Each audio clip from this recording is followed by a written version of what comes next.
responsible for, they do have a viral component to it, but they're mostly for bacterial infection, and they also clean up tissue damage. Think of when you have tissue damage like a pimple, like a scratch, like a sprained ankle. They're responders to tissue damage. And you look at this and you're saying, what on earth is getting damaged inside of the body?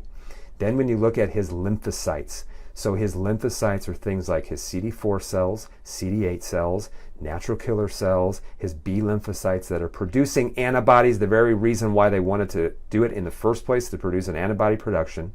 You can see how badly now that started to tank.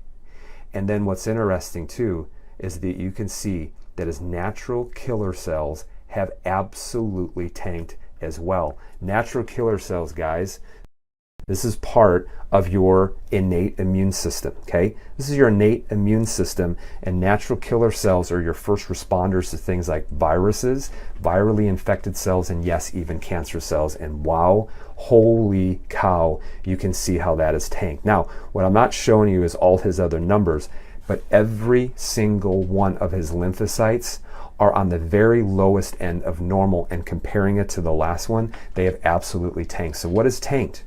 His adaptive immune system has absolutely tanked. Adaptive immune system, CD4, CD8, natural killer cells, his B lymphocytes, all of those things have actually just gotten pummeled within the month. Now, what has changed within the month? Gee, I wonder. He's still eating great. He's still exercising. He's still avoiding his food allergies. He's taken his supplements. So what changed in his environment? It was a toxin. I'll leave it up to you to understand what I mean by a toxin. So look at how that changed. So listen, if no one told me anything, if I looked at this and said, hey, Dr. Nate, look at this blood work, because this is what we say. We say a person could be blind, deaf, and dumb. And dumb is not dumb, but meaning in the biblical term, you can't speak. If a person could not communicate to me, then you say, show me x-rays, show me labs, show me that, and we could pretty doggone get it closely figured out as far as what's going on. So if you said, hey, look at this lab, and what does it tell you? I would look at this lab, and in 2 seconds, I would say, this person has autoimmunity. Let me say it again. This person has autoimmunity, and it's how you see how that immune system is responding. People with autoimmunity, so many times I've seen clinically high granulocytes and a tanked adaptive immune system. So I want you to think of this. The body's trying to handle some kind of tissue damage, but also the very thing that's designed to handle things like cancer cells and things that cell like virally infected cells has absolutely tanked. You look at this, how on earth can they ever say that it is working? Now watch this. If they have this low and it stays and it persists, I want you to stay with me, and that adaptive immune system response persists, in which it's going to have a bad response to any other kind of viral infection, let me ask you a question. Let me ask you a question. Here's my question, guys. This is a serious question. To the health experts out there, to the pathologists that are out there, to the public health experts out there, if you looked at that blood work, would you say that this person is very susceptible to having another viral infection?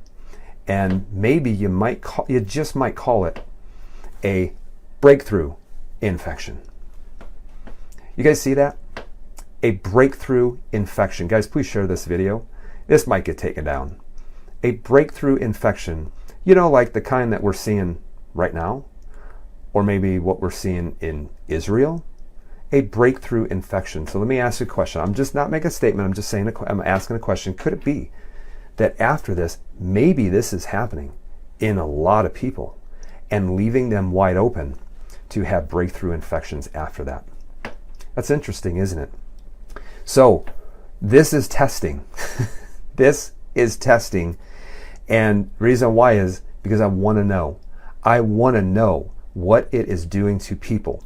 If you're a doctor and you are watching this, every single one of you doctors, become a doctor and start testing those patients who have gotten the second one, and start testing their immune systems and start figuring out why. You're a doctor. You're not a clinician. You don't follow some kind of template on what you're supposed to do. Too many people are doing that, following a template. Well, it says here in your blood work that this lab is out of order, so I need to give you on this medication. Really, doc? I need to be on this medication, huh? Well, tell me what the exit strategy is so I don't need this medication. I've never had a person who came to me and I said, what's their exit strategy? And you know what they tell me? Gee, doc, they don't have one. They never told me anything. They just said, take it for the rest of your life. That's not healthcare, is it, guys? Not at all. And now you wonder why we have so many people who are sick in the United States. Now you know why we have so many people who are having breakthrough infections. Now you know why so many people, guys, have autoimmunity, which is the fastest growing illness taking place in the United States. So we have to watch this and we have to see what's going on. Does this look like autoimmunity? Yeah, it does. Here's the sad thing, though. I said, well, if you see that, what do we need to do? This is my honest answer, right now anyway, is this. I don't know. I really don't. And I'm not afraid to say I don't know when I don't know. But I don't know, and the reason why is this. It's never taken place in the history of mankind. We never have seen it take place. I have some ideas on what we can do, but it's a lot different than any other autoimmune reaction, because the reality is this. To help people with autoimmunity, you got to remove the triggers. The thing is I don't know how long this trigger is going to persist in his body. And you know what else? No one else does either. And the reason why is because they haven't studied it. They haven't studied it long term.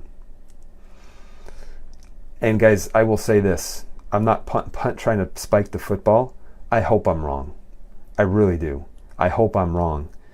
Because if this is one person, we are looking at 150, 170, 180 million people. Million people. Anyway, guys, I hope you found this enjoyable. I don't find it enjoyable. However, if I say, hey, I think I found something, I'll share it with you as well. And I always appreciate when I share something with you guys, please share it with other people. Please help them to start to open their eyes, because I guarantee you there are going to be people who are suffering, and they need to know that they are suffering. It's not in their head. It's not in their head. Just because the doctor can't find it doesn't mean it's not there, because they need to look in the right direction. I will tell you this, there's not one doctor who will run that test. Not one doctor who will run that test. They won't run it. One of the reasons why they don't run it is because there's no medication for it. Sad, isn't it? All right, guys, I got to get back to work. I have my talk tomorrow, and I'm still finishing it up. And so I need to finish up that talk for tomorrow on Saturday. I know that some of you guys are registered for that, so I can't wait to see you. Guys, please be there literally before 10 o'clock. We are at standing room only. And some of you, if you get there late, you're going to have to stand.